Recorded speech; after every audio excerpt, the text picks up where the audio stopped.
Dios les bendiga. Dios les bendiga, gusto de saludarles. Qué bueno de tenerlos en plataforma. Y Dios les continúe bendiciendo a cada uno. Bien, vamos a empezar esta clase en esta mañana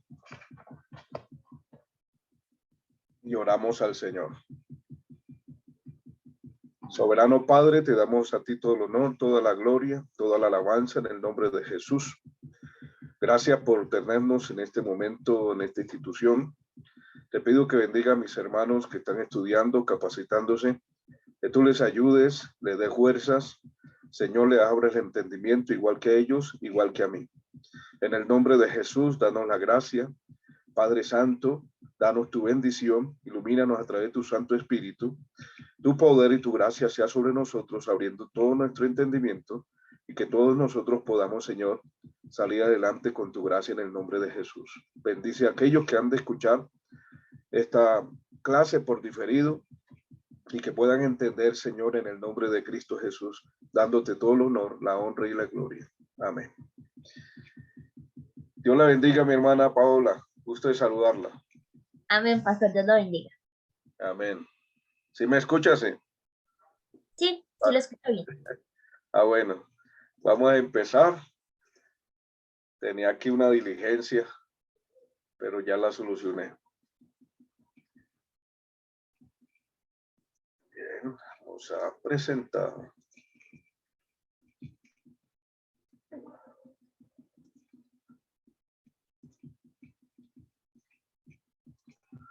Bien, estamos en el Instituto ITEI y hoy vamos a mirar el libro de Ezequiel, el profeta de la gloria del Señor. ¿Sí? De la gloria del Señor, uno de los profetas mayores e importante. 84 veces repite el nombre, el Hijo del Hombre, el Hijo del Hombre. Es un profeta que se distingue con la realidad de la personalidad de nuestro Señor Jesucristo, como Hijo del Hombre, ¿sí? Presentado como el Hijo del Hombre. Entonces, hoy vamos a mirar un poquito este profeta que se desarrolló en medio de los cautivos en el río Quebar, asesorando, dando consejos, orientando, animando al pueblo. ¿Sí? Es un profeta que ministró en el silencio, es un profeta más bien como un psicólogo, dando consuelo, aliento, esperanza a un pueblo que estaba frustrado, un pueblo que estaba decaído, un pueblo que estaba bastante desorientado emocionalmente por la situación que vivían, muchas familias muertas, la ciudad destruida, su templo destruido, están en un imperio con una nueva cultura. De todas maneras hay muchas cosas en contra y este hombre de Dios, Ezequiel, fue levantado para ayudarles, darle un mensaje de esperanza, de victoria, un mensaje de aliento y un mensaje de oportunidades y de confiar en el Señor. En ese momento este profeta fue levantado por Dios para ayudar a ese pueblo. Muchas veces fueron ministrados en el río Quebar, donde estaban todos los cautivos, sí, muchos de ellos, y solamente Dios le cerró la boca, lo llenó de lo espíritu y solamente escuchaba al pueblo, oír sus lamentaciones, sus momentos difíciles, y por eso se llama, este profeta lo tengo yo como ministrando en el silencio. Bien, en el caso del libro de Ezequiel, que tenemos aquí, el libro de Ezequiel es un libro muy importante, tiene temas muy dominantes del libro de Ezequiel, muy importante, como el juicio de Dios sobre Jerusalén, que es una primera parte del capítulo 1 al capítulo 24, en la segunda parte del capítulo 24 al 48, el tema dominante sería la esperanza vivida durante el exilio, el retorno y la reconstrucción de la comunidad, de la alianza del torno al templo judío. Se va a vivir ese momento, estos capítulos que son 24, que es la esperanza, aliento al pueblo, retorno otra vez, que confiaran en el Señor. Entonces, por eso se ubica esta segunda parte. Bien, el nombre de Ezequiel, Dios es fuerte. Dios hace fuerte o Dios conforta. ¿Sí? Y precisamente al nombre de él, el nombre de él como también la parte de su personalidad, confortaba al pueblo con su mensaje. Los dos significados expresan tanto la debilidad del profeta como la constante fuerza que Dios le comunica a él como persona y para transmitir al pueblo del Señor. Entonces, este profeta es muy importante, es uno de los ejemplos que debemos tener como pastores, como líderes, para ayudar a aquellos que están abatidos, aquellos que no tienen esperanza, y es el momento de oírlos, de entenderlos y darles una palabra de aliento de parte de Dios. La introducción a este libro, que se quiere es del primer capítulo hasta el último, fluye un pensamiento supremo que es de la soberanía y la gloria del Señor. Él es soberano en Israel y en los asuntos de las naciones del mundo. Aunque las declaraciones bulliciosas de los hombres parezcan haber ahogado esta verdad, siempre Dios sigue siendo soberano en todas las naciones del mundo y es Señor. En su soberanía Dios tiene el propósito que le glorifiquemos en nuestras vidas y demos testimonio hasta lo último de la tierra. Charles Lynn Feinberg fue el hombre dado por esta parte introductoria. El lugar único en el canon que se ubica este profeta, tiene un lugar único en el canon. Gracias a las famosas canciones espirituales de los negros, Ezequiel vio la rueda y huesos secos. Millones de personas conocen a Ezequiel como personaje bíblico. Desafortunadamente, el nivel de conocimiento bíblico de este libro, difícil a menudo, no profundiza mucho más. Por supuesto, Ezequiel no es el primer libro que deba leer un cristiano al convertirse, aunque algunas personas han sido cautivadas por la Biblia a través del sobresaliente estilo de este profeta. Sí, es recomendable no leerlo todavía porque hay cosas que hay que entender en su trasfondo, ¿sí? Para saber qué es lo que está haciendo este profeta en medio de una crisis de un pueblo que está devastado moralmente, emocionalmente, todo esto. Entonces, lo insólito de Ezequiel, a diferencia de Jeremías y de Isaías, de la mayoría de los profetas menores, es su énfasis no en el juicio, sino en el consolar al pueblo de Dios. ¿Sí? Este sería el segundo mensaje que como pastores debemos de dar. Levantar al abatido, al caído, ayudar al débil, ¿sí? Al que está agobiado. Esta es la segunda administración de un pastor de la vida de todos nosotros y es el consolar al pueblo de Dios. Desde el río Quebar, que debe haber sido una especie de un antiguo campo de concentración donde muchas veces se reunía el pueblo, por ejemplo, Daniel en el capítulo 9, el capítulo 10 estaba reunido en el río Tigres, el río Éufrates. Como no tenían templo, pues tenían que irse a la orilla de los ríos y poder orar así hacia Jerusalén. El pueblo, por ejemplo, en el caso de Ezequiel, estaban reunidos en el río Quebar, ¿sí? Y en ese momento, pues en ese momento de concentración, lugares que se apartaba el pueblo judío para orar y buscar al Señor, allí Dios les enviaba el profeta Ezequiel para ministrarles y consolarles y darles la palabra del Señor. Ezequiel escribió sus profecías para animar a los judíos exiliados. ¿Sí? Y aquí a la derecha tenemos los querubines, dos de los ángeles que vemos, por ejemplo, este no es un ángel normal, este es un querubín. Y el querubín tiene 6 alas, los serafines tienen 4 alas. Los ángeles no tienen alas.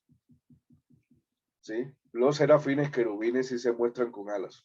Entonces es importante entender algo en este punto. Es uno de los libros muy profundos con ver la gloria de Dios, el trono de Dios, y precisamente ver también los querubines, sus rostros, todo ello. Y Ezequiel habla de estas criaturas con 4 caras. Bueno, se ubica que las 4 caras representan todos los mayores que hay en medio de los puntos de la tierra. Por ejemplo, el león, el fuerte entre los animales, el buey con la fuerza, el águila entre las aves, y el último, el hombre entre todos que domina a todo el ser humano, ¿sí? A toda la raza humana. Ezequiel, cuyo nombre significa fortalecido por Dios, nació alrededor del 622 a.C. 622 a.C. en la tierra de Judá. Probablemente tenía alrededor de 25 años cuando fue llevado a Babilonia en la segunda deportación. Lo mismo que Jeremías. Ezequiel era un sacerdote que fue llamado por Dios para ser también profeta. O sea que él cumplía 2 ministerios, ¿sí? 2 ministerios, sacerdote y profeta. Entonces, en esa parte es bueno entender que a pesar de que era sacerdote, Dios lo llama a cumplir un ministerio profético en medio de este pueblo que está tan necesitado. Leemos en el capítulo 1 al 3, dice así: aconteció que en el año 30, en el mes cuarto, a los 5 días del mes, que estando yo en medio de los cautivos junto al río Quebar, los cielos se abrieron y vi visiones de Dios. Y en el 5.º año de la deportación del rey de Joaquín, a los 5 días del mes, vino a mí palabra de Jehová al sacerdote Ezequiel, hijo de Buzi, en la tierra de los caldeos, junto al río Quebar. Vino allí sobre él la mano del Señor. Y allí empieza Dios a llamarlo a la parte ministerial. Ezequiel fue llevado a cautivo a Babilonia en el 597. ¿Sí? Da el comienzo de su ministerio profético como el año 5.º del cautiverio del rey Joaquín. Recuerde que la primera deportación estamos en el 606 a 605. La segunda deportación en el 597 y la tercera deportación viene siendo en el 586. Eso lo vimos cuando estábamos mirando libros históricos. 3 deportaciones. Ezequiel fue llevado en la segunda deportación, estamos hablando en el 597 antes de Cristo. Ahora, en el caso de sus profecías finales fueron dadas al año 570 antes de Cristo. ¿Sí? En capítulo 29, 17. Por ello, la fecha de este libro sería alrededor del 570 antes de Cristo. Profe, una pregunta. Sí. Como Ezequiel era también sacerdote, ¿eso quiere decir que él venía de la línea de los levitas? De la línea, sí, claro, y de la vida de Judá. Ya en este caso, el pueblo judío, en la línea real queda totalmente deshecha, la línea real. Y en ese punto que queda deshecho del Señor, la línea mesiánica, que ya no se viene por la línea real, se viene por la línea sacerdotal. Y entre eso, como Ezequiel, como profeta y sacerdote, y en especial ejerce su trabajo como profeta, representa a Cristo como el Hijo del Hombre, la parte humana. 83, 84 veces lo ubica en todo su contenido del libro.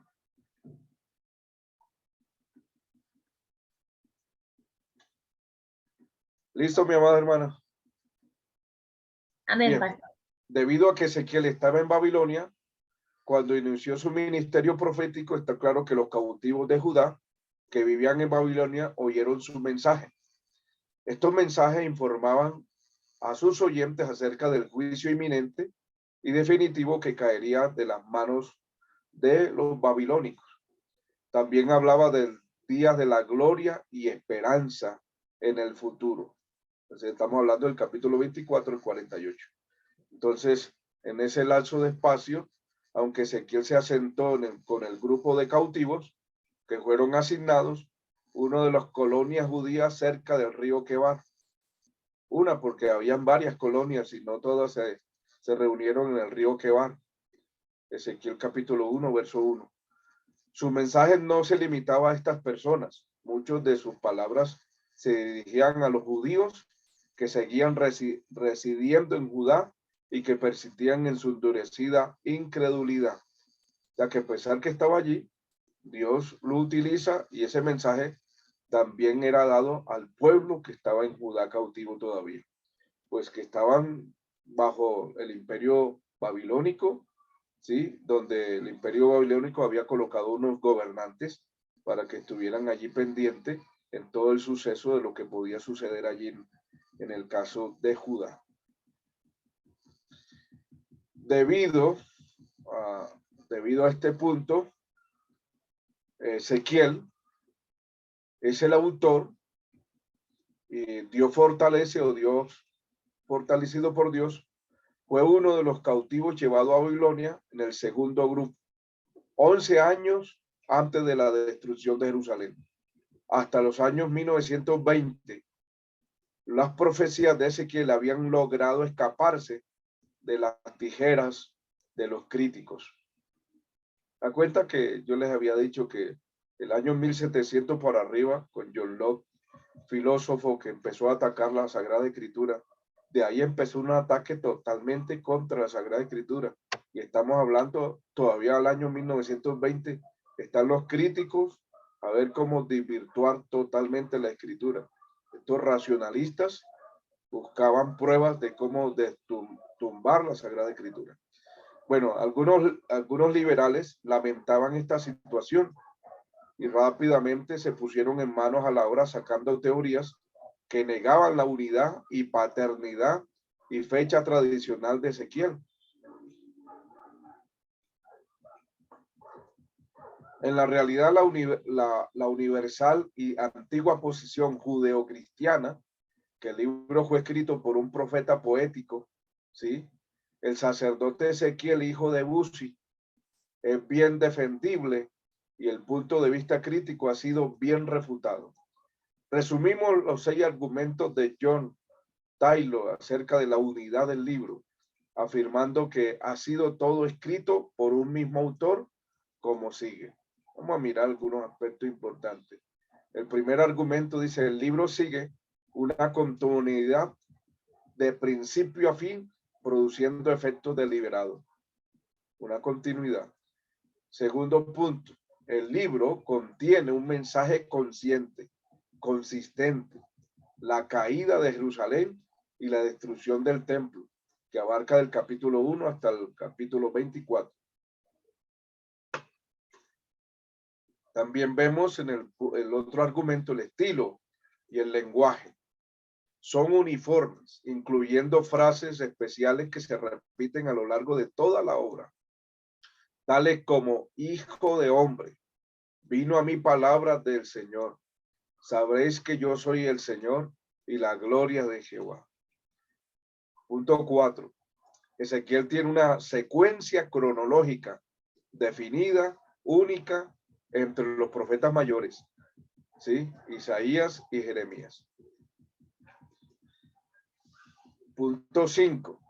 La utilización de la primera persona del singular a lo largo del libro da un distintivo toque autobiográfico. Ezequiel es identificado como el autor. Capítulo 1, verso 3, capítulo 24, verso 24. Y el sexto argumento, la personalidad y el carácter de Ezequiel son consistentes en todo el transcurso. Se muestran por su favor, afición por el simbolismo, los detalles y reacción de asombro y temor ante la gloria y trascendencia.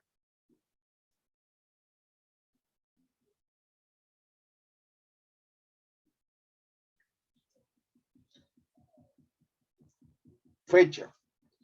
Ezequiel data sus profecías con precisión. La primera profecía, en el 1:2, vino el 5.º año de la deportación del rey Joaquín. Eso equivale al año 593 antes de Cristo. Su última profecía con fecha data del 571 antes de Cristo, el 29:17 del libro, capítulo 29, verso 17. Estamos hablando del 571 antes de Cristo. Muy buena la cronología que maneja Ezequiel con respecto a sus profecías. De ahí que su ministerio duró por lo menos 22 años. 22 años. Como Isaías y Jeremías, ¿no? Que fueron Isaías 60, Jeremías 50 años y así sucesivamente. Si como sacerdote comenzó su ministerio a los 30 años, tendría sobre los 50 cuando terminó su profecía. Trasfondo y temas. Regáleme un momentico, por favor, y ya le continúo aquí.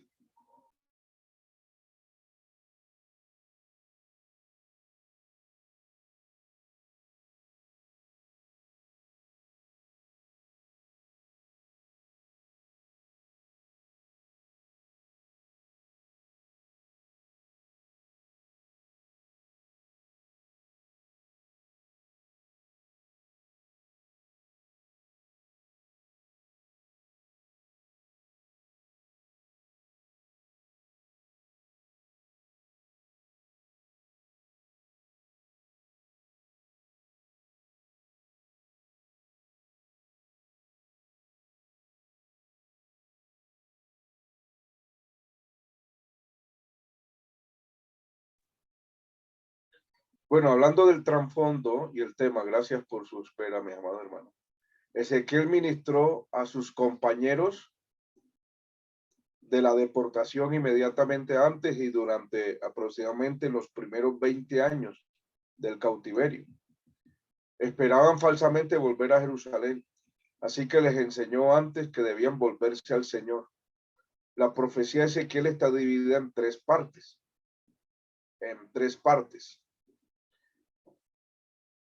En primer lugar, que es la primera parte de la profecía, narra los pecados de Judá y advierte el juicio inmediato de Dios en el cautiverio del pueblo y la destrucción de la capital.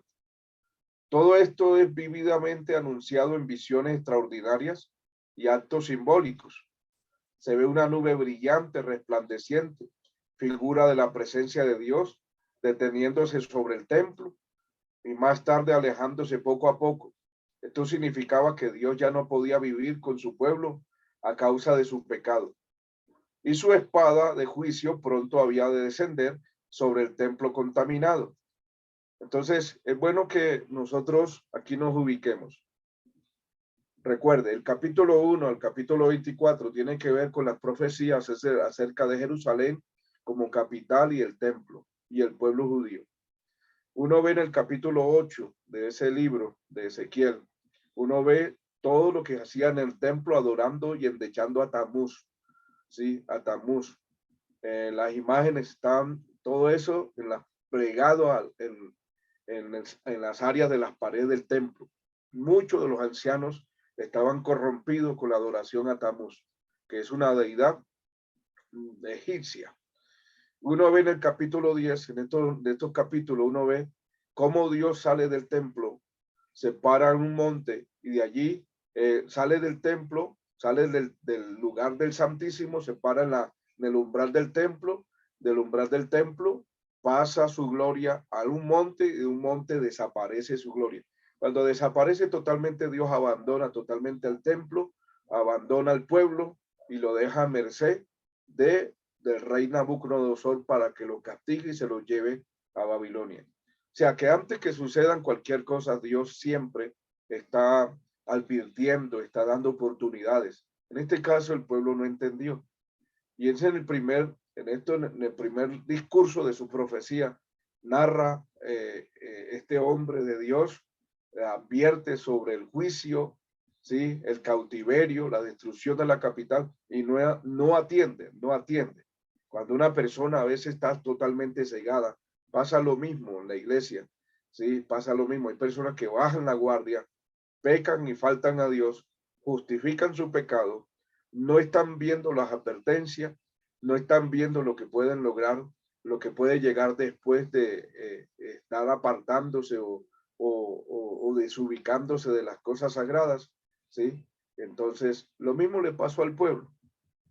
Entonces, la gloria del Señor es uno de los pensamientos claves a lo largo del libro de Ezequiel. Está Dios retirando su presencia.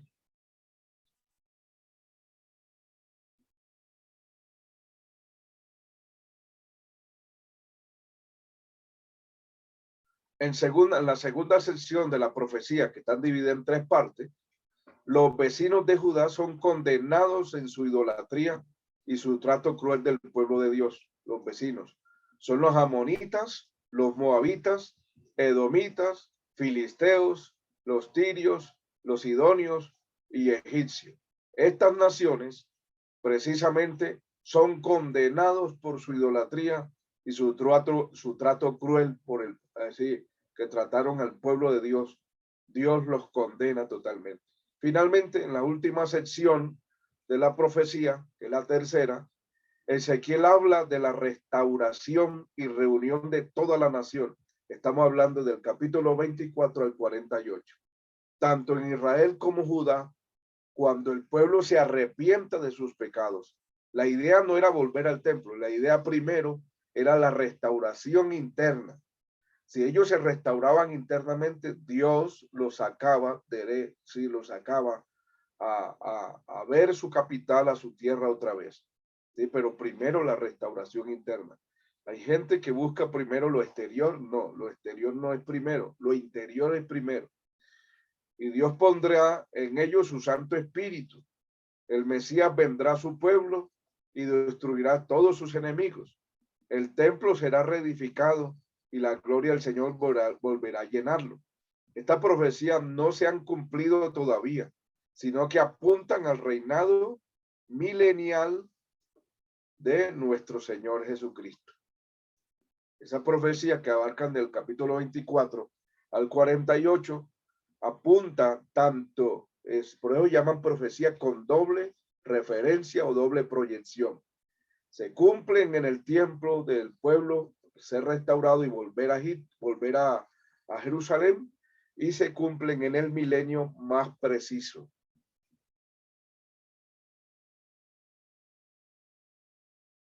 Como muchos otros libros proféticos, Ezequiel no es enteramente cronológico, aunque sí más que Isaías y que Jeremías. Maneja buena cronología, pero más que Isaías y que Jeremías. Debemos prestar atención a las fechas y a los periodos de tiempo donde el principio de muchos de los capítulos.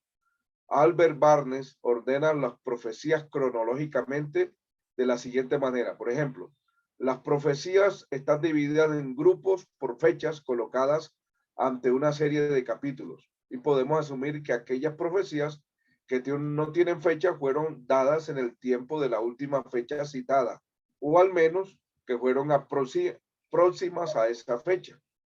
¿Sí? En ese caso tenemos entonces como punto número 1 el 5º año de la deportación de Joaquín, ¿sí? Que el capítulo 1 al 7, que es el llamado de Ezequiel, y la predicción del próximo asedio de Jerusalén, ¿sí? ¿Sí? En ese punto tenemos también el 6º año del capítulo 8 al 19. Es una inspección, un repaso de toda la condición del pueblo con predicciones de castigo futuro. En el punto 3 tenemos el 7º año, que es el capítulo 20 al 23, que son nuevos reproches y nuevas predicciones de la ruina próxima. Y 4º punto tenemos el año 9. En ese año 9 ubicamos también el mismo año que en el capítulo 25. Las profecías contra Moab, Amón y los filisteos. El 11º año, capítulo 26 al 28, las profecías contra Tiro. En este año fue tomada Jerusalén después de un asedio de 18 meses. El templo fue totalmente destruido. En el punto 7, el año 10º, capítulo 29, 1 al 16, la profecía contra Egipto. El 8º, El año 27, capítulo 29, 17 al 30, 19. La profecía contra Egipto. Punto 9, año 11, capítulo 30, 20 al 31, 18. La profecía contra Egipto de nuevo. Punto 10, el 11. Tenemos acá, capítulo 32, la profecía contra Egipto de nuevo. El punto 11 de su profecía, el mismo año, capítulo 33, que es un décimo, deudécimo, 33 al 34, en estos dos capítulos, el reproche de los gobernantes infieles. El capítulo 12, el mismo año o otro entre el duodécimo y el 25, tenemos el capítulo 35, juicio en el monte de Seir. El punto 13, el mismo año, capítulo 36 al 39, las visiones de consuelo, la caída de Gog. El punto 14, el año 25, capítulo 40 al 48, la visión del templo. Esta visión del templo, el 40 al 48, tiene que ver con el templo restaurado. Esto tiene que ver con el milenio, del milenio. Respecto a cómo podía Ezequiel comunicar la palabra de Dios a los de Judea, dada la gran distancia entre Babilonia y Judea, se recuerda que él estaba en Babilonia. ¿Cómo sería entonces esa forma de transmitir el mensaje hacia su Judea? Porque estaba a más de 1000 kilómetros. Uno de los problemas de este libro es el ministerio de Ezequiel para con aquellos que estaban lejos, que eran en la parte de Judea, en Jerusalén, mientras que él mismo estaba cautivo en Babilonia. Debe asumirse que los que habían sido deportados tenían libertad para mantener cierta comunicación con su tierra, con el territorio que intervenía unificado y pacificado por Babilonia. ¿Sí? Era entonces, sin duda, más practicable que lo que había sido en tiempos anteriores. Era más fácil que el mensajero describiese en sus propias palabras el acto simbólico de Ezequiel que llevar un mensaje verbal que podría haberse desvanecido en su memoria, o un mensaje escrito que podría haber atraído la atención de las autoridades babilónicas. Entonces Ezequiel usaba, ¿sí? Que usaba al mensajero que describiera los actos simbólicos que veía Ezequiel en sus visiones. Es decir, era más fácil de llevar el mensaje, que Ezequiel tenía un mensajero para transmitir este mensaje al pueblo de Judea. Bosquejo. En el primer punto, el llamado y la comisión de Ezequiel. Tenemos capítulo 1, versículo 1, capítulo 3, verso 21. El llamado y la comisión de Ezequiel. Las circunstancias de Ezequiel, 1:1 al 3.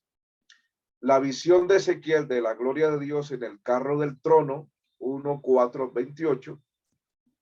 Ezequiel es enviado a profetizar al pueblo de Israel, 1:28b al 3:21. El carácter del pueblo es un pueblo rebelde. Es más, dice, tienen frente como diamante. Eso no. Usted sabe lo que es romper un diamante, toca reventarlo con otro diamante. Eran duros de corazón. Lo que hace el pecado. El pecado hace perder la sensibilidad. En el punto 2, la naturaleza del mensaje. Juicio, como indica el rollo, capítulo 2, 8, 3 al 3. ¿Sí? Juicio, el rollo que tiene, que ve Ezequiel. Ese rollo lo que ve es un mensaje de juicio. El carácter del pueblo, insolente y duro de corazón. Tiene frente de diamante. A pesar de la advertencia, que Dios nos ayuda a tener esto como ejemplo. Porque todas estas cosas están escritas para ejemplo para nosotros. El papel del profeta es atalaya, 3:12 al 21. Y un atalaya, un vigía, alguien que está a pronto para anunciar el peligro eminente o lo que venga Está arriba como una garita viendo el suceso del enemigo o viendo el mensaje que Dios ha de transmitir. En el punto 2 tenemos el juicio de Judá y Jerusalén, capítulo 3, 22 al capítulo 24, 27. A medios visuales que ilustran el juicio próximo, ¿sí? La orden de Ezequiel de permanecer mudo hasta que Dios le diga que hable. El asedio de Jerusalén representando con un adobe, capítulo 4. El punto 3, la predicción del destino del pueblo, usando un cuchillo agudo y cabello, ¿sí? Capítulo 5. En este otro punto tenemos también la destrucción de la idolatría y preservación de un remanente del pueblo, en capítulo 6. Punto C, la inminencia y severidad de la invasión de Babilonia, capítulo 7. D, la visión de la tremenda idolatría en el templo, en el capítulo 8, donde estaba la imagen de Tamuz. Punto E, la salida de la presencia de Dios y subsecuente destrucción de los idólatras, capítulo 9. F, visión de la gloria de Dios visitando Jerusalén con juicio, capítulo 10. G, el rechazo del consejo de los príncipes impíos, 11, 1 al 3. La promesa de la preservación de un remanente. En ese punto, ¿sí? Hace Dios una promesa importante en ese punto. Bien. El traslado de la nube de la gloria del monte de los olivos, 11, 22 al 25. Señales de Ezequiel del destierro próximo, capítulo 12. Su equipaje, su temblor, la condena de los falsos profetas y profetiza, capítulo 13. Dios amenaza a los ancianos idólatras en el capítulo 14. Esos mismos que se vieron en el capítulo 8, que estaban todos los ancianos adorando allá, precisamente también. Ahorita en el capítulo 14, Dios establece, ¿sí? Dios una amenaza contra ellos si no se arrepienten. La parábola de la vid sin fruto, habla de Israel, de Judá en este caso, capítulo 15. La parábola del matrimonio de Jerusalén, capítulo 16.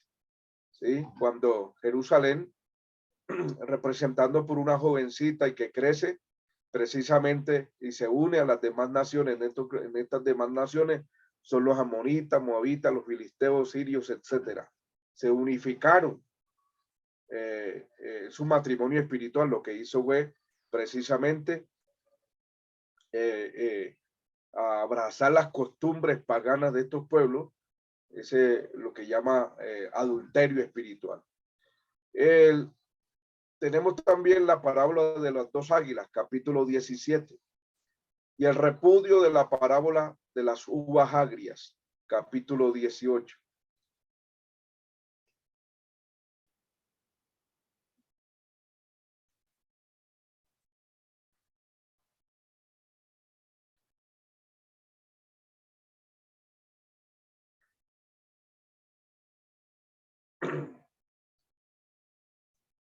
Tres profecías sobre la corrupción de Jerusalén, capítulo 22. La parábola de las dos hermanas rameras, capítulo 23. Cuando habla de las dos hermanas rameras, precisamente está hablando de Israel y de Judá. Judá aprendió de su hermana, ¿sí? Que es Israel, que son las 10 tribus que fueron cautivas, que ya habían desaparecido. Y precisamente Judá sigue el mismo ejemplo de su hermana ramera que le llama Oliva. Entonces, estos puntos son importantes de ubicarlos cuando se habla de esto, es hablando de las costumbres que hacen estas dos mujeres, que es Aholiba y Ahola. Y se llamaron Samaria Ahola y Jerusalén Aholiba. Son las dos rameras, porque aprendieron precisamente las costumbres una de la otra, paganas, y Aholiba, que es Jerusalén, aprendió la costumbre de su hermana Ola de Samaria y se corrompió también igual. Punto 3, la invasión de los babilónicos. Entonces, como se corrompieron, Dios les mandó a los babilónicos. Capítulo 23, 22 al 35. El juicio de Ahola y Aholiba. Recuerde que estos dos nombres son Ahola, Samaria, la capital de Israel, y Aholiba, ¿sí? Jerusalén, capital de Judea. 23, 36 al 49. La parábola de Ahola, la olla hirviendo, 24, 1 al 14, la señal de la muerte de la mujer de Ezequiel.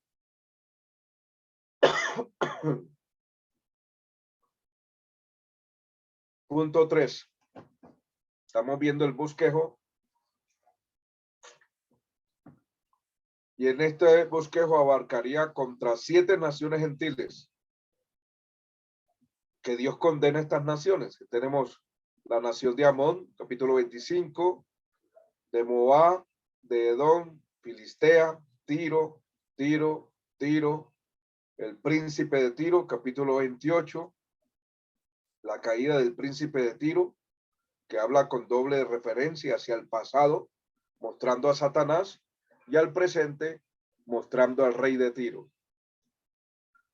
La profecía contra Sidón, en capítulo 28, contra Egipto, capítulo 29, contra Faraón y su pueblo, capítulo 29, caída de Egipto, capítulo 30, Faraón, la caída de Faraón, capítulo 30, 20, la lamento sobre Faraón, capítulo 32, Faraón y Egipto. La restauración de Israel, que abarcaría el capítulo 33 al 39, el castigo de sus enemigos, la nueva comisión del profeta como atalaya. Ubica ya, en este caso, a Israel en dos sentidos. En este caso, a Jerusalén y a Israel ya totalmente como las 12 tribus en el futuro. Los falsos pastores y el buen pastor, capítulo 34.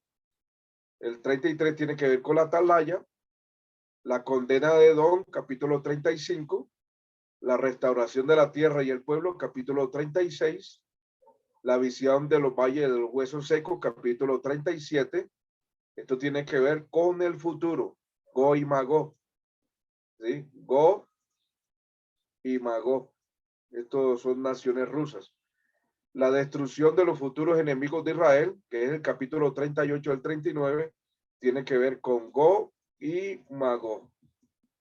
Sí, esto tiene que ver con profecía que no se ha cumplido y tiene que verse en el tiempo futuro, que estamos próximos a ello.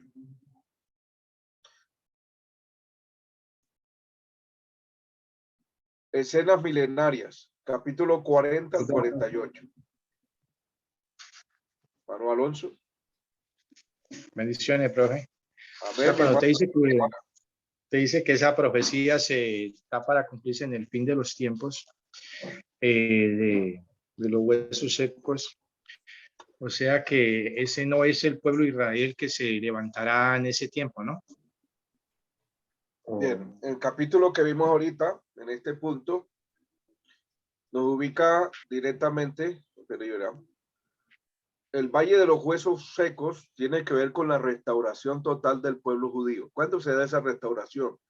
Con la venida de Jesucristo, totalmente. Ahorita mismo están comenzando a tejerse, pero todavía la restauración de total de todo Israel, que tiene que ver con las 12 tribus, todavía hay tribus esparcidas, todavía no están.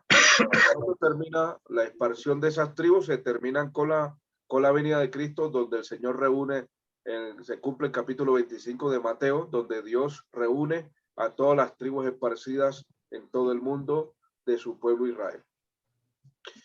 Bien, el capítulo 37 y dice la reunificación de esas tribus. Estas profecías del 37, 36, 37, 38, estas profecías no se han cumplido todavía. El 38 tiene que ver con Go y Magog, eso tiene que ver precisamente con Apocalipsis capítulo 16, verso 14 al 21, cuando suena la séptima copa, ¿sí? La séptima copa es derramada, ¿sí? Es donde se da el valle de Armagedón, ahí estará Gog y Magog.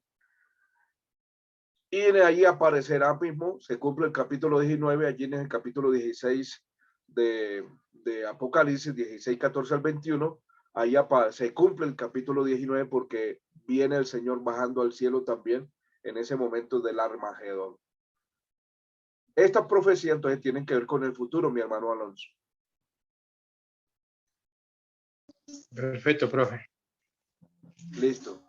Vuelvo a repetir, todavía Israel, la profecía de los valles huesos secos, Israel todavía no totalmente no está restaurado. Recuerde, apenas hay 2 tribus allá en Jerusalén, en Medio Oriente ahorita mismo, que es la tribu de Judea y la tribu de Benjamín. Las otras 10 tribus están esparcidas, todavía no están reunidas total. Cuando se reúna todo ese pueblo, ¿quién los reúne? El Señor Jesucristo en su venida, Apocalipsis 19, ¿sí? Mateo capítulo 25. Escenas milenarias. El capítulo 40 al 48, esto tiene que ver con el milenio y la restauración del templo. El templo milenario en Jerusalén, capítulo 40 al 42. ¿Esto qué quiere decir? Después del Armagedón, ¿sí? Se entrará el milenio y así será el templo, conforme a las especificaciones del capítulo 40 al 48, así va a ser la restauración del templo en el tiempo del milenio, el templo judío. Entonces dice el varón con la caña de medir, 41 al 4, la puerta oriental del atrio exterior, 45 al 16, el atrio exterior, 40, 17 al 19, las otras 2 puertas del atrio exterior, el interior, el utensilio para el sacrificio, las cámaras de los sacerdotes y el pórtico del templo, 40, 48, 49.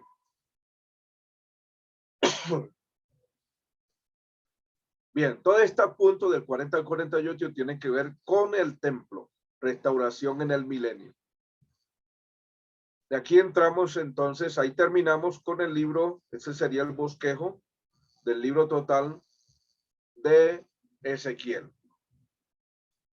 Representando, recuerde, Ezequiel representa a Cristo en su humanidad como el Hijo del Hombre. Por eso habla de 83, 84 veces el Hijo del Hombre. Bien, tenemos a Dios es mi juez, Daniel. El libro del profeta Daniel, profecías del fin, hombre que no se le conoce tacha alguna, que tampoco se casó, sí, tampoco se casó porque lo castraron en Babilonia, no solo a él, sino a otros amigos como Besasar, todos ellos fueron castrados en el palacio del rey de Babilonia. No se le conoce esposa. Daniel. Quisiera enfatizar que ninguno de los profetas ha hablado tan claramente acerca de Cristo como lo ha hecho este Daniel. Pues no solo declaró que él vendría en una predicción común también entre las demás profetas, sino que además señala la fecha concreta en la que vendría nuestro Señor Jesucristo. Fecha concreta. Es un profeta preciso. Además citó los diferentes reyes en orden, declarando el número histórico de años implicados y anunció de antemano las señales más claras de acontecimientos futuros. Daniel es digno de admirar por las profecías muy precisas y la venida del Señor que vendría, que declaró la venida del Señor que vendría en una precisión exacta. Nosotros, cuando estemos estudiando escatología, nos toca ver este libro juntamente con el libro de Apocalipsis y vamos a ver una de las profecías exactas tiene que ver con el capítulo 9 de las 70 semanas. Así que ánimo. Aquí solamente lo estamos hojeando. Ya después entramos al contenido detalle por detalle. El libro de Daniel fue escrito por un cautivo judío, dice Daniel, que vivió en Babilonia en el año 605 antes de Cristo, al menos hasta el 536. Este libro fue escrito probablemente hacia el final de este periodo de tiempo, el 536. Los críticos liberales, que no faltan, han disputado la paternidad y la fecha de la redacción del libro de Daniel, pretendiendo que fue escrito por un autor anónimo alrededor del año 167 a.C. y han mantenido tenazmente esta posición debido a un prejuicio básico contra los milagros y la profecía. El que no cree en los milagros y no cree en las profecías y no cree en la intervención divina siempre va a tener que usar el raciocinio para estar en contra. Y a su pretensión que este libro presenta problemas lingüísticos, históricos y abrumadores. Y aquí se apegan, se ubican contradiciendo y ubicando como si fueran calumnias, que el libro presenta problemas lingüísticos, históricos, abrumadores. Bien, los argumentos han sido totalmente contestados por los académicos conservadores. Por eso la teología liberal nada trae de bueno.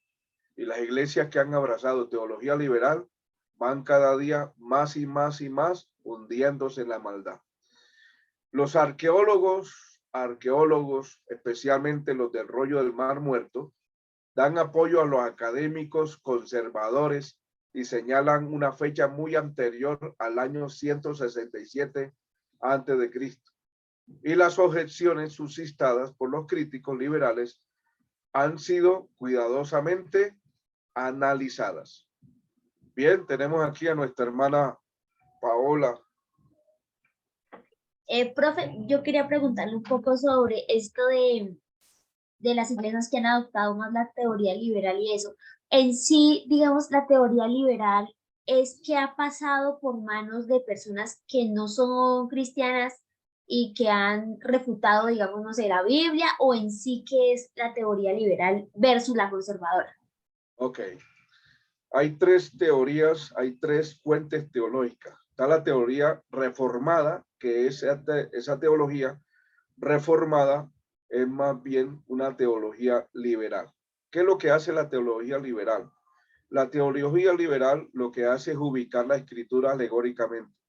Y como se ubica alegóricamente, contradicen la propia escritura y están dando más opinión al concepto humano, ¿sí? Al intérprete humano, que a las mismas sagradas escrituras. ¿Qué es lo que hace el teólogo conservador? El teólogo conservador, por lo general 100%, es muy exegético, y cuando hablo de exegético, tiene su apoyo bíblico, en el sentido que interpreta la escritura literalmente, como está escrito, literalmente, y se apoya en el texto griego como fue inspirado por Dios en medio de los profetas, en medio de los apóstoles. Se apoyan allí directamente en lo que dice el texto literalmente, no alegóricamente, sino literalmente. Entonces se ubica en lo que es la parte gramatical histórico y la cultura de ese tiempo. La teología, la otra teología, que es la teología, más bien también, pongámosle decir, teología liberal, también, que sería una tercera, es la teología agustiniana. La teología agustiniana es la que abraza la Iglesia Católica.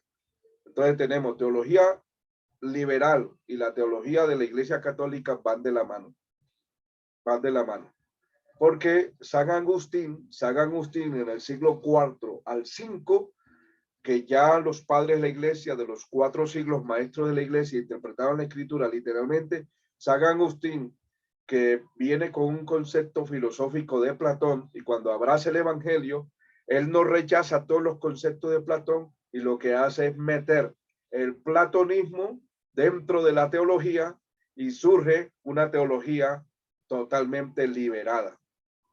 Ahora la teología reformada entre los protestantes está unida de la mano con la teología liberal del catolicismo. Y por eso, entonces, usted ve, Entonces podemos ubicar aquí Apocalipsis 17. ¿Qué dice Apocalipsis 17? Dice la madre de las rameras. Entonces, eso tiene que ver con la Iglesia Católica. La madre de las rameras. La madre es la Iglesia Católica. ¿Y las rameritas quiénes son? Pues las que abrazaron su propia doctrina y su propia teología. Son las iglesias, concilios, que son los concilios, concilios carismáticos, que son iglesias católicas mezcladas con protestantismo, pero es una mezcla simplemente con hundir al pueblo a la misma ruina y el mismo mundo, la misma destrucción espiritual del mismo pueblo. Profesor, que de ahí viene todo esto, digamos, de la clasificación de los pecados, ¿no? De los pecados, los piadosos y los, o sea, como que toda esa cosa que no dice la Biblia, pero que la gente, o el purgatorio, ¿no? Uno escucha. Sí, claro. Claro, de Platón, cuando San Agustín mete toda esa filosofía, y hablo de teología platónica, la mete dentro del cúmulo de la verdad, entonces tienen que abrazar, precisamente de Platón, tienen que abrazar el demiurgo, tienen que abrazar que el purgatorio, porque Platón dice que las almas cuando toman forma humana o toman materia, ¿sí? Se meten con la materia, dice que la materia es mala. El platonismo dice la materia es mala. Entonces, para volver otra vez al demiurgo, tienen que pasar por un proceso de purificación, y ahí tenemos el limbo y el purgatorio. ¿Sí? Entonces, cuando yo abrazo conceptos humanos y los meto dentro de la verdad, estoy violando totalmente las sagradas escrituras. Yo, por eso es que debemos ser muy conservadores. Yo, por ejemplo, digo, esta es la teología liberal, y este es el punto conservador que arranca de los apóstoles, los padres de la iglesia, hasta el siglo IV, hasta el siglo IV. Ya del siglo IV arranca la iglesia en la historia, la iglesia medieval, la iglesia corrompida, la iglesia totalmente polemizada, una iglesia totalmente acabada, llena de mundo, totalmente se necesita ya una reforma. Y en la reforma precisamente nace la reforma, ¿sí? Pero entonces aparece una teología reformada también, que tiene tendencias también de teología liberal, que es la de la Iglesia Católica. Gracias, profe. Bueno, eso lo vamos a ver más bien cuando estemos estudiando antropología filosófica, historia de la Iglesia, padres de la Iglesia y los periodos de la Iglesia. Ahí queda, yo les resumí todo: antropología filosófica, historia de la Iglesia, los periodos de la Iglesia. Todo se lo resumí ahorita en 5 minutitos.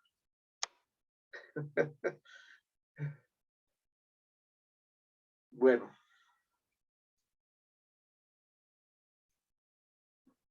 Por eso vemos acá directamente Daniel en el foso de los críticos. Cuando hablamos de los fosos de los críticos, es precisamente de aquellas personas, vuelvo a repetir, que buscan la manera de cómo desvirtuar la escritura. La escritura ya va para 4 siglos con ataques inminentes a destruirla.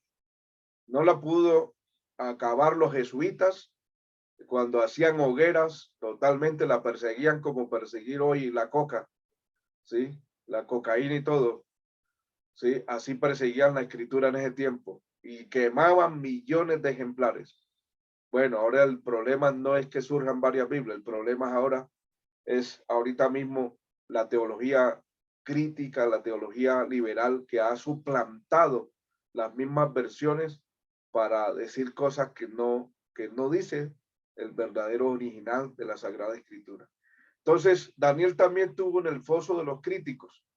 La cometida principal del asalto ha consistido en si realmente el libro fue escrito por un profeta llamado Daniel en el siglo VI antes de Cristo, como lo mantienen los judíos, cristianos, conservadores, o si fue un autor desconocido del siglo II, escribiendo historia, especialmente el capítulo 11. O sea, cuando Daniel escribe su profecía, La escribe muy precisamente, muy preciso, la historia muy precisa. Y como se cumplió precisamente, y la gente que no cree busca la manera de cómo desvirtuar la Sagrada Escritura. Por eso uno a la Escritura tiene que acercarse con fe. Si no se acerca con fe y si va con un razonamiento ilógico, va a tropezar, porque sin fe es imposible agradar a Dios. El que tiene fe, Dios le muestra, Dios le revela y le ilumina el entendimiento. Pero el que va simplemente con un espíritu racional y ubicarle a la Escritura contras y ubicarle errores, pues lo va a encontrar para su propia perdición. Así de fácil. Dado que la paternidad de la tradición de Daniel es comúnmente rechazada, y es que es muy importante el que el creyente esté bien fundado en este gran libro, oígame bien, el creyente esté bien fundado en este gran libro es de mucha importancia. Aquí nos detendremos un poco más que en la mayoría del resto de los libros. El primer cañonazo contra la posición ortodoxa de Daniel como profeta real y divinamente dotado de visiones detalladas acerca de los imperios mundiales gentiles y la venida del Mesías fue lanzado por el filósofo antecristiano Porfirio en el siglo III. Este filósofo atacó directamente, fue el primer cañonazo contra el libro de Daniel, contra Daniel. Porfirio. Más tarde, un grupo de judíos del siglo XVII adoptó sus ideas de Porfirio. Y después la cristiandad en el siglo XVIII, hija pues, posteriores. Con el aumento del racionalismo, estas ideas se expandieron más y fueron aceptadas en los círculos liberales y semiliberales. ¿Sí ve? Círculos liberales y semiliberales. Merriam Unger escribe, la crítica moderna considera el establecimiento de una fecha macabea, 167 a.C., y el rechazo de Daniel como autor en uno de sus logros ciertos. De todos modos, estas consideraciones se erigen sobre una serie de grandes falacias plausibles y suposiciones erróneas. Antes de examinar las acusaciones principales contra Daniel como autor, observemos algunas evidencias positivas a favor de esta posición. Daniel como autor. Vamos a ver las evidencias positivas. Nuestro Señor Jesucristo cita específicamente a Daniel en el libro de Mateo 24:15. Cuando veáis la abominación desoladora del que habló el profeta Daniel, el que lea y entienda. Tenemos la cita de nuestro Señor Jesucristo y con esto debe parar de sufrir. ¿Sí? Daniel es el autor del libro, solo con la cita de nuestro Señor Jesucristo. No hay más que buscarle pleito. Pero bueno, hay otras pruebas que son suficientes para todo cristiano devoto con la cita de nuestro Señor. Pero hay otras pruebas, vamos a mirarla. El libro destella con el color y las costumbres locales de la antigua Babilonia y Medo-Persia, uno de la Palestina macabea. Tanto judíos como cristianos han sido edificados y bendecidos durante el siglo por medio de este libro. Aunque esto también es cierto de muchos libros que nos han sido inspirados para nosotros y han sido de mucha inspiración a nuestras vidas. Pero Daniel, mucho más. La poderosa iluminación del Espíritu Santo en el libro de Daniel no encaja con la afirmación de que sea una falsificación. Punto 4. Se cree que un manuscrito de Daniel hallado en la cueva de Qumran fue copiado durante o antes de la época macabea, hecho que demanda un original más antiguo. ¿Sí ve?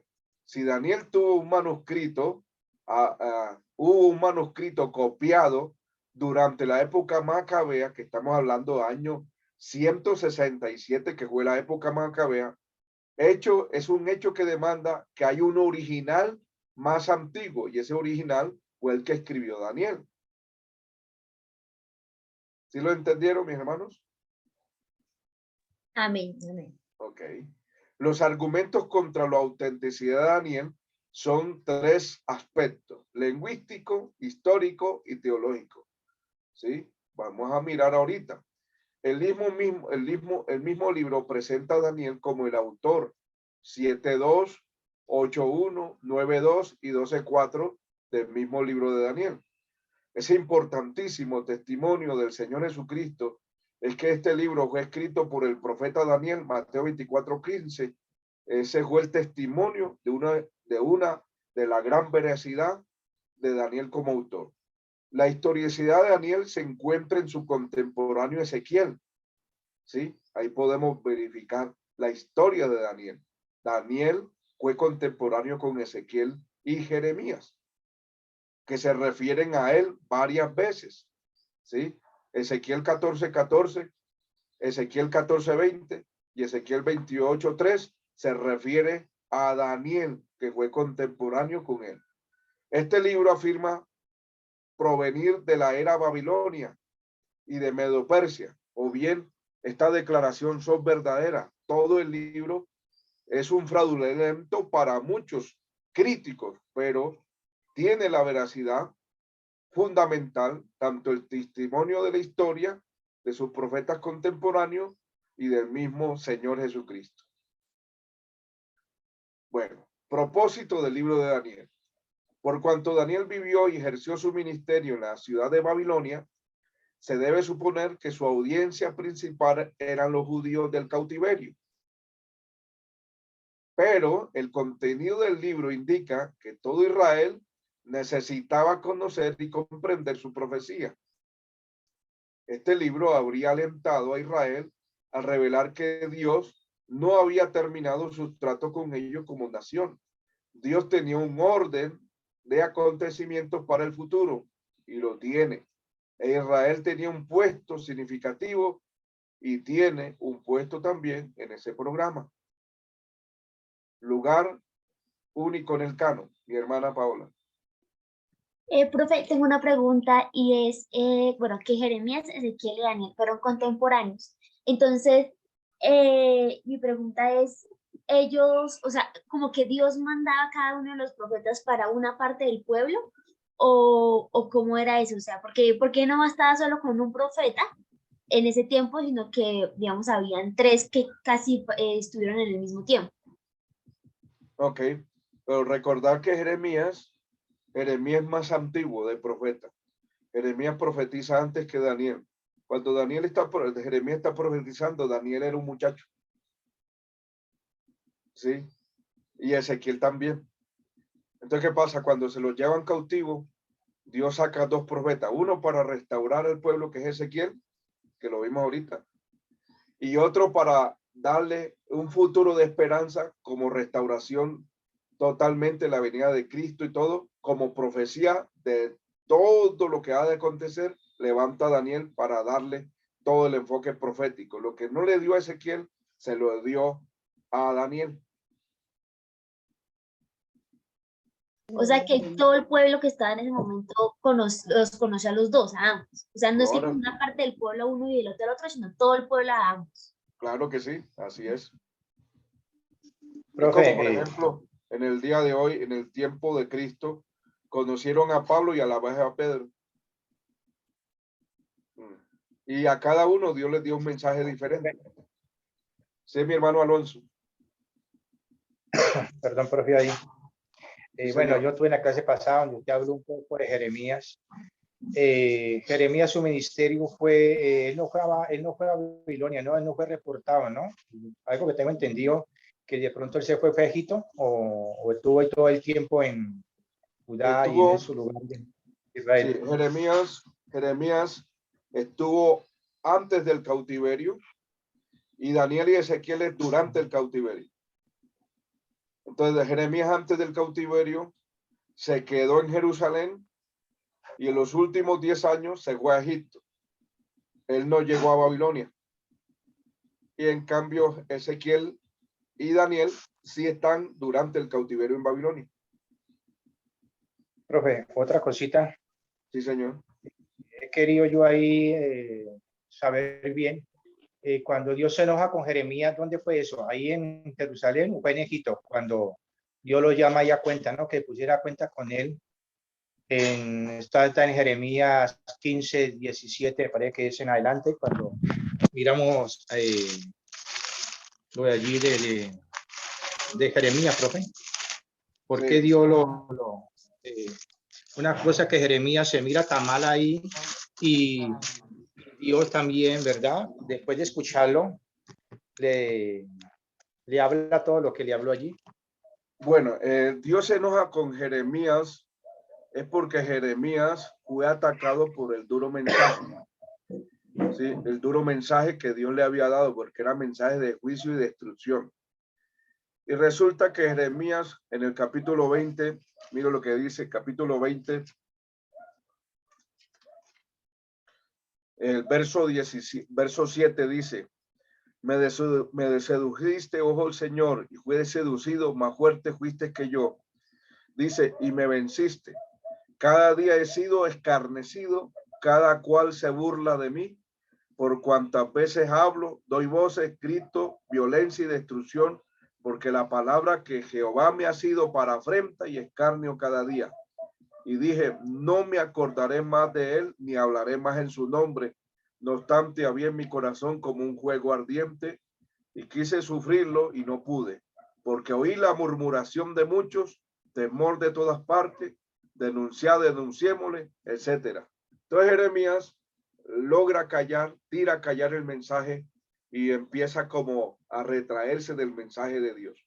Entonces, Dios, en medio de su espíritu, ese deseo, ese anhelo por seguir ministrando, Dios se lo gana, ¿sí? Dios le coloca ese anhelo adelante, pero el pueblo, con el pueblo le fue difícil. No porque estaba en Egipto, no porque estaba en Jerusalén, era porque el chisme, la murmuración, la calumnia, la afrenta.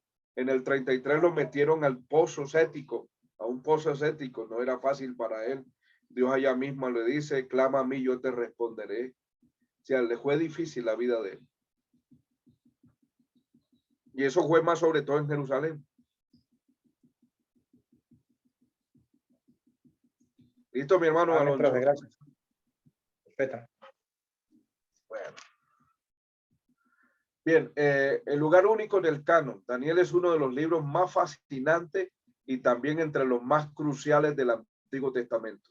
Es más, les voy a decir, hermano, el capítulo 9 de Daniel es la columna vertebral de toda la Biblia. La columna vertebral de toda la Biblia. Y el libro de Daniel es el Apocalipsis del Antiguo Testamento. El libro de Daniel es el Apocalipsis del Antiguo Testamento. Como el libro de Juan es el Apocalipsis del Nuevo Testamento. Y ambos, Daniel es el entrante y Apocalipsis de Juan es el complemento. Totalmente. Seguramente debido a sus predicciones precisas, profecías mesiánicas y ejemplo inspirador de una limpia separación de la vida de religión apóstata del mundo, Daniel fue un inspirador de una vida consagrada. Daniel ha sufrido los ataques de la erudición racionalista e incrédula. No es raro que el conservador y estudioso de la Biblia, como por ejemplo Sir Robert Anderson, titulara uno de sus libros de la siguiente manera: el argumento lingüístico. Dice que Daniel no pudo haber sido escrito en el siglo VI, porque el libro contiene palabras persas hasta griegas, y se alega que el arameo pertenece a una variedad de fechas posteriores, ya que de todas maneras Daniel vivió y sirvió en el periodo medo-persa. La presencia de las palabras persas indican prácticamente lo contrario al argumento liberal. Las posibilidades de un falsificador del siglo II en Palestina que supiese persa son casi nulas. En el siglo II no habían personas que supiesen el idioma perso, ya que lo que dominaba era el griego.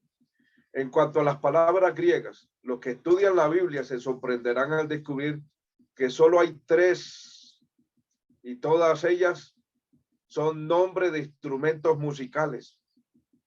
3 palabras no más. Y es conocido el hecho de que los nombres de objetos de una cultura pasan a menudo a otra lengua, mucho antes de que haya una involucración intercultural fuerte. Aunque el imperio griego todavía era futuro cuando Daniel escribía, la cultura inventativa griega ya estaba extendiéndose por el mundo antiguo. Y esto es verdad, porque el griego empieza históricamente en el año 1500 antes de Cristo. 1500 antes de Cristo. Viene el idioma griego. Respecto al arameo, Kucher ha demostrado que encaja perfectamente en el periodo imperial de Daniel.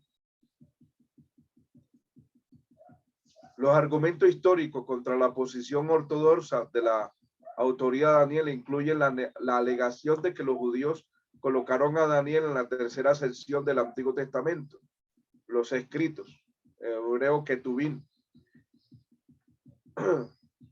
y no entre los profetas, porque cuando Daniel escribió, esa sección del canon ya estaba cerrada. Es más fácil reconocer que Daniel no fue profeta por llamamiento, sino por un ministerio. Por vocación, él era ejecutivo. Daniel era de la corte real.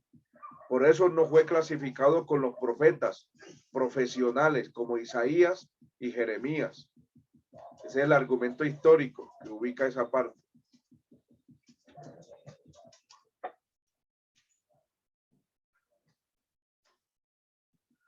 Han surgido muchos problemas históricos alegando contra la autenticidad de Daniel, dice así Robert, pero todos ellos encuentran respuestas inteligentes en sabios conservadores de indudable integridad. Para los que desean profundizar en ello, algunos autores recomendados en orden cronológico son Robert D. Wilson, Charles Buckford, John Walworth, Harrison, etc. Ahí se lo recomiendo, son nombres ingleses.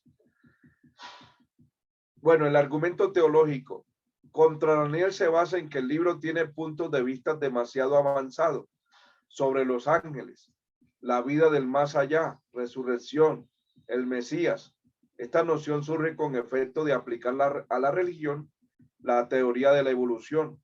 La verdadera protesta contra Daniel, como admiten honestamente algunos eruditos liberales, tales como Pfeiffer, ¿sí? Es prejuicio contra prácticamente no tener fe, contra lo sobrenatural. ¿Sí ven? Cuando yo no tengo fe y no quiero creer, voy a buscar todo el andamiaje, mi razonamiento para no creer. Yo por eso cuando voy a hablar con una persona, le pregunto, ¿usted cree o no cree? Si no cree, ¿para qué vamos a hablar? ¿Para qué vamos a hablar? Porque si no voy a hablar de temas que son sobrenaturales, de revelación, porque la Biblia es una revelación especial y nos va a revelar lo que está arriba del sol, ¿sí? Y no lo que está debajo del sol, como lo hizo Salomón, lo que está arriba del sol. Entonces, si yo voy con un espíritu de incredulidad, voy a encontrar tropiezo. Pero si yo voy con un espíritu, como dice San Pedro, vamos a mirar una de las cartas de Pedro, cómo nos aconseja cuando nosotros vamos a mirar las Sagradas Escrituras. La primera carta de San Pedro dice lo siguiente, que es muy sabio y muy importante tener en cuenta esta observación. Dice así: acercaos a él, piedra viva, desechada ciertamente por los hombres, mas para Dios escogida y preciosa. Vosotros también, como piedras vivas, edificados como casa espiritual y sacerdocio santo, para ofrecer sacrificios espirituales aceptables a Dios por medio de Jesucristo. Por lo cual dice, contiene la escritura: he aquí pongo en Sión la principal piedra del ángulo, escogida y preciosa. El que creyere en él no será avergonzado. Dice, para vosotros pues los que creéis, él es precioso, pero para los que no creen, la piedra que los edificadores desecharon ha venido a ser la cabeza del ángulo y piedra de tropiezo y roca que hace caer, porque tropiezan en la palabra, siendo desobedientes, a los cuales fueron también destinados. Dice, tropiezan en la palabra. ¿Por qué? Porque no quieren creer. Y aquí está el punto. Sí, siempre que hay personas que quieren debatir, yo le digo, si usted cree o no cree. Si cree, listo, vamos a abrir la escritura. Si no, usted no quiere creer y no quiere aceptar humildemente la enseñanza, entonces yo le ubico aquí directamente, le ubico directamente que en este momento no estoy dispuesto a pelear porque a eso no estamos. Cree, si cree, bien. Si cree, yo le enseño. Y si no cree, pues hasta aquí llega, hasta ahí llegamos el diálogo. Porque el asunto está entre creer y no creer.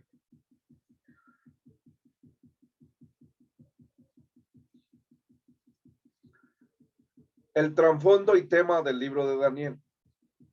Entonces, aceptando el punto de vista ortodoxo, conservador, en cuanto a la autoría y fecha, creemos que Daniel fue uno de los inteligentes y atractivos jóvenes judíos deportados a Babilonia por Nabucodonosor en el tiempo en que Joacim era rey de Judá, alrededor del 604.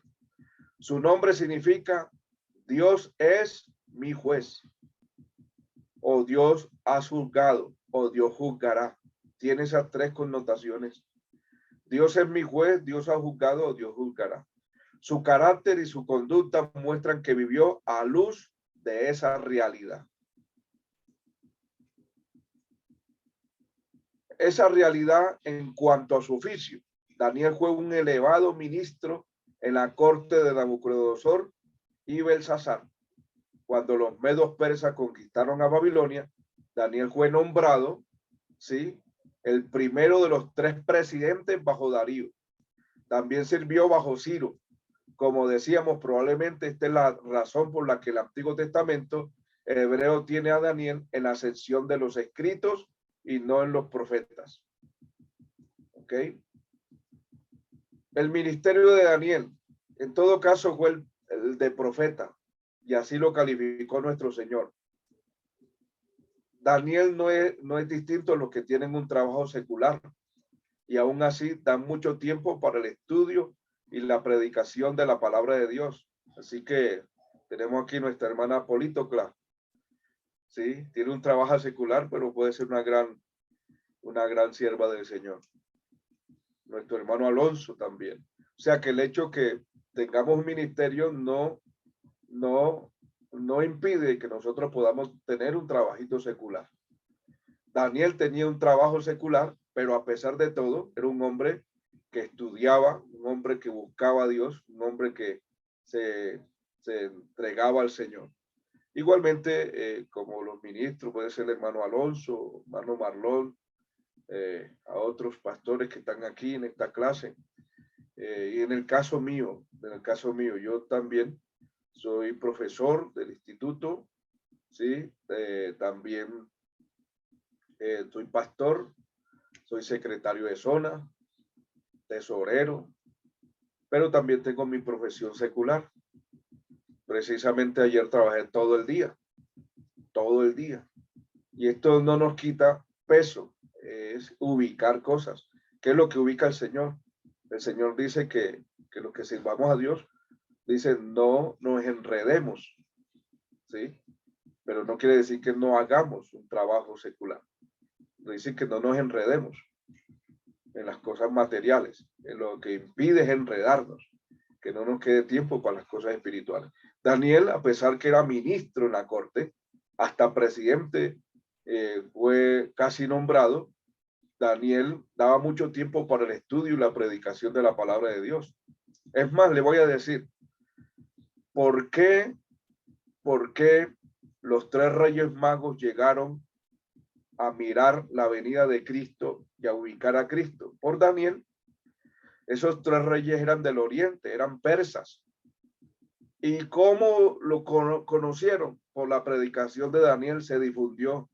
Daniel conmovió con su predicación, por sus revelaciones, interpretaciones, por su llenura espiritual, conmovió el imperio babilónico, hasta el mismo rey de Nabucodonosor, ¿sí? Al mismo rey Belsasar.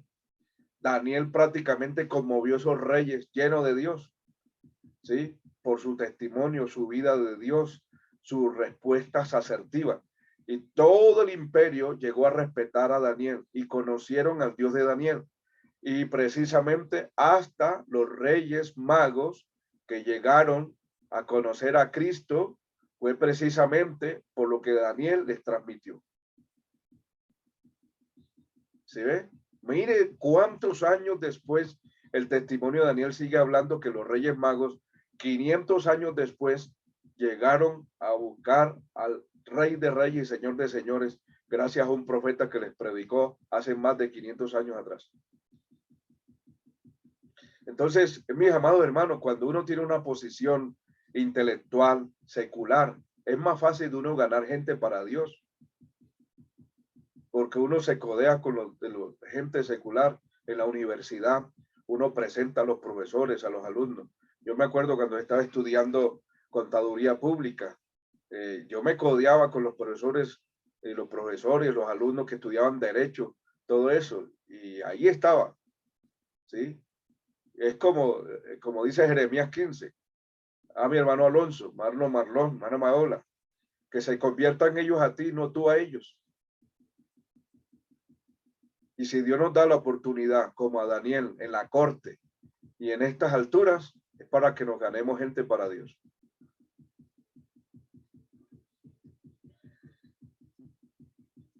Debido a la gran parte del libro, tiene que ver con potencias mundiales gentiles. No nos debería sorprender que desde Daniel capítulo 2 hasta el capítulo 7 está en arameo. Esta es una lengua gentil parecida al hebreo, pero muy utilizada en la comunicación internacional durante la época de Daniel, tal como lo es el inglés hoy en día en la actualidad.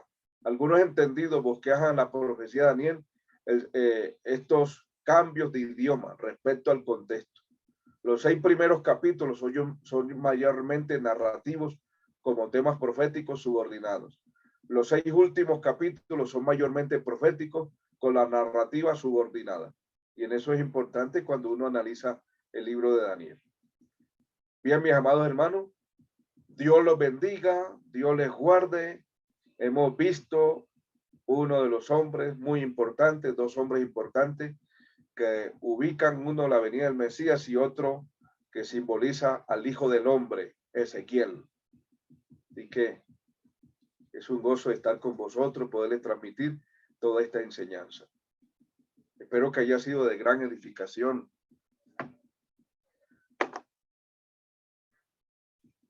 Mano Marlón, mano Alonso, Ana Paola, ¿qué tiene para comunicar? ¿Cómo les fue?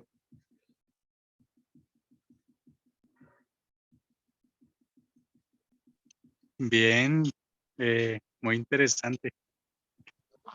Ven, qué gusto tenerlo, mi hermano. Amén. Creo que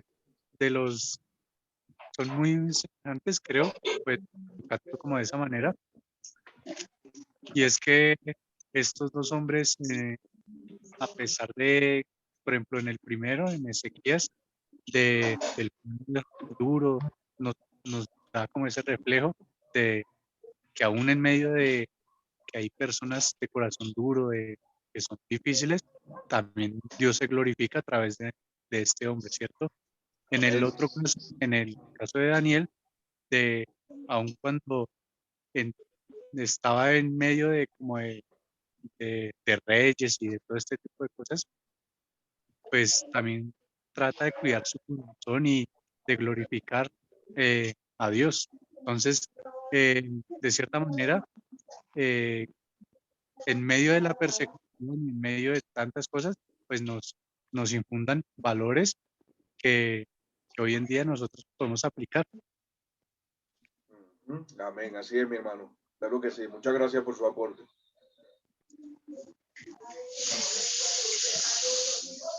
Mano Alonso, se sintió así un silbido de serpiente.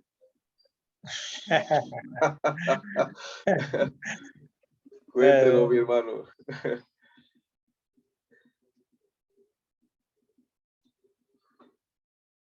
A mi hermano Alonso. Se le cayó. ¿Lo escucha o escucha entre...? Ahí sí le escuchamos. Recordado, profe. Ahí le escuchamos. Ah, no, profe, no, excelente la clase de hoy, profe. Excelente estos dos profetas. Tenemos un profeta Ezequiel que unas profecías muy exactas y mucha de esta profecía es para los tiempos finales. Sí, Yo claro. creo que y lo de Daniel, súper. Daniel siempre ha sido el centro ahí de los profetas, bien, ¿no?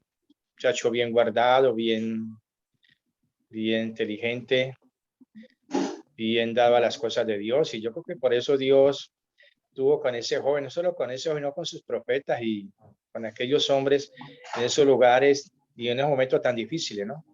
Profe. Sí, señor. Amén. Para que mi testimonio, yo empecé el ministerio a los 14 años gracias a la cautividad que me dio este libro. Este libro me lo devoré, tanto que en el Instituto Bíblico, cuando tenía 17 años, 3 años de Instituto Bíblico, yo lo saqué, se calificaban del 1 al 10, y yo lo saqué en 9.8. 9.8 en escatología, el libro de Daniel. Me impresionó este joven que fue mi inspiración para servir a Dios. Daniel, Dios es mi juez. Sí, y para donde quiera que iba era Daniel. Sí, me impresionó su entrega, su búsqueda, y eso me motivó, Dios me motivó por medio de este siervo del Señor a buscarlo a él. Tanto es que empecé mi ministerio a los 14 años. Yo me bauticé a los 12 años de edad, conocí a Cristo a los 5 años, pero a los 12 años me bauticé y a los 14 años empecé el ministerio. Así que ánimo, muchacho digno de imitar, igual que Ezequiel. Sí. Mana Paola, ¿cómo le fue? No, muy bien, profe. Pues el libro de Ezequiel sí también me ha parecido difícil porque hay cosas que uno a veces no logra entender de lo que él habla, pero yo creo que es lo que usted dice, a uno le hace falta todavía comprender un poco más. Bueno, tal vez ahorita si lo vuelvo a leer, teniendo en cuenta lo que hemos aprendido hasta ahora, por ejemplo, para mí algo muy revelador fue lo del Pentateuco, que era como la base para toda la Biblia. Ahora cada vez que leo la Biblia lo asocio con algo del Pentateuco, porque es verdad, todo es como el eje que gira como todo en la Biblia. Entonces tal vez ahora sea, digamos, diferente cuando lea a Ezequiel. Y con Daniel también, o sea, Daniel creo que es de los profetas que uno más, digamos, como que pues lee y demás, porque precisamente lo que más me llama también la atención de Daniel era lo que yo le decía en la clase pasada, que no se encontró en él ningún tipo de vicio, ni ningún tipo, digamos, como de falta, porque incluso las personas, digamos, que no eran del pueblo de Israel y que trataron de buscarle alguna falla, no la encontraron, ¿sí? Entonces a mí eso me parece que es un muy buen testimonio, y también la parte de cómo él pudo ejercer su ministerio aun cuando era un hombre muy ocupado, porque el cargo que él tenía requería bastante tiempo también, porque estar, digamos, tener un cargo, sobre todo de gobierno, eso implica que a veces no hay horario de trabajo, que uno tiene que estar pendiente de lo que pasa, y si llega a ocurrir como algo, una problemática o lo que sea, hay que estar como atento a eso, pero aún así,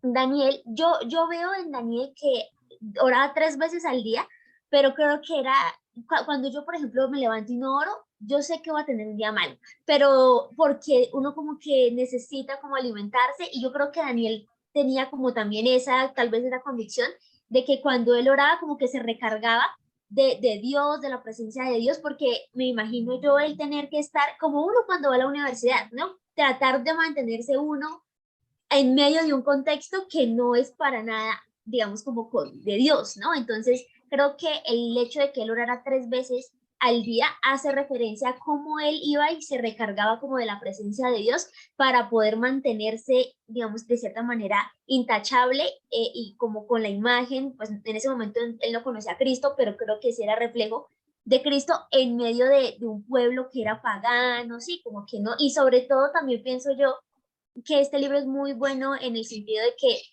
todos los cargos como de poder y de gobierno y demás, muchas veces el poder hace que la gente se corrompa, ¿sí? Entonces, por lo general, pero con Daniel no ocurrió eso, a pesar de que a él le fue entregado, digamos, como el cargo de, digamos, de muchos de los negocios de Babilonia, y él se mantuvo como intacto. Entonces creo que ahí está esto de la oración, se compagina muy bien con lo que dijo Jesús a los apóstoles, como que tenían que orar para que no entren en tentación, y eso ahí uno como que lo ve con Daniel. Él oraba, creo yo, o sea, no era como en el sentido de que Daniel era muy disciplinado y tenía 3 veces al día oraba, tal vez sí, pero pienso yo que era más por esa necesidad, porque uno lo vive, ¿no? Cuando está en un contexto que no es cristiano, de la necesidad de volver otra vez como al Señor y que el Señor lo nutre y uno como que estar fortalecido para ir nuevamente como ocuparse de las cosas seculares, y es como un ir y venir entre las dos. Entonces me parece muy bueno, y también esto que usted dice de los 3 Reyes Magos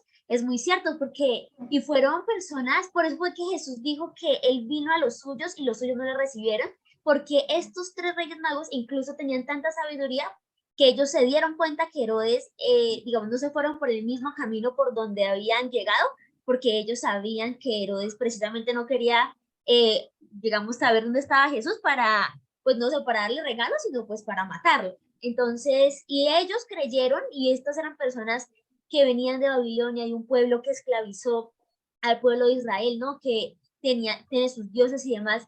Y eso me sorprende, ¿no? Cómo incluso a veces la gente cuando es cristiana y creyente de Cristo, a veces no cree, no sé, a veces no cumple como con lo que está en la palabra y demás, como a veces gente que está afuera y que digamos como que tal vez Cristo no nació en su corazón, pero hacen buenas obras, ¿no? Entonces a veces como que uno mira eso de que no solo la fe es importante, es muy importante, pero también acompañado de las obras, de hacer buenas obras, dice el Señor, que por sus frutos los conoceré. Entonces, Amén. me parece siempre en estas clases que yo aprendo bastante. Ah, bueno, mi hermanita. Bien, me alegra. Bueno, así con ese gozo, despídanos en oración. Ya terminamos la clase de hoy. Nos volvemos a ver el próximo jueves, queriendo Dios. Amén. Bueno, vamos a orar. Dios amado, Padre Celestial, te damos gracias, Señor, porque tú eres fiel con nosotros, Señor, tú eres inamovible, Padre maravilloso, siempre has sido el mismo, Señor, el mismo Dios el que Daniel le oró, Señor Jesús, es el mismo Dios el que está hoy con nosotros, a quienes hoy también, Dios mío, nosotros queremos dirigirnos, Padre. Gracias te doy porque tú has traído para nosotros palabra viva que reconforta, que revitaliza, Señor. Nos has mostrado y enseñado, Señor amado, grandes misterios, Padre, que tal vez eran ocultos para nosotros, pero hoy has usado tu siervo, el pastor Eder, tu palabra, Señor, para poder, Dios mío, ayudarnos a crecer en conocimiento, Padre, en sabiduría.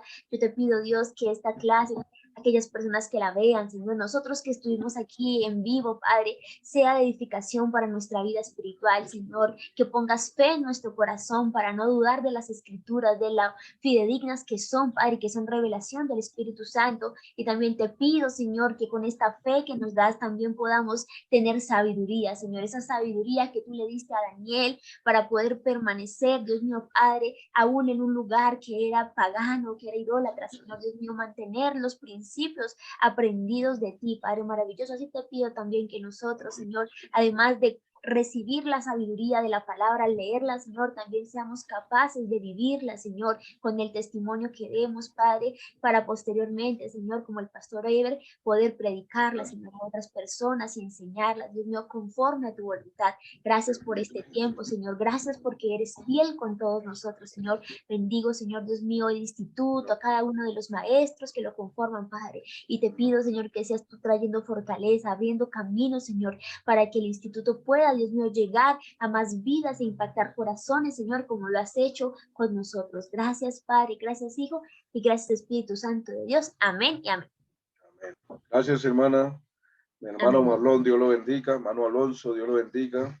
A los hermanos que han de ver el diferido, Dios les bendiga. Feliz fin de semana.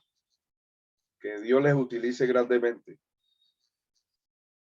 en sus iglesias, donde Dios les ha colocado. Bendiciones.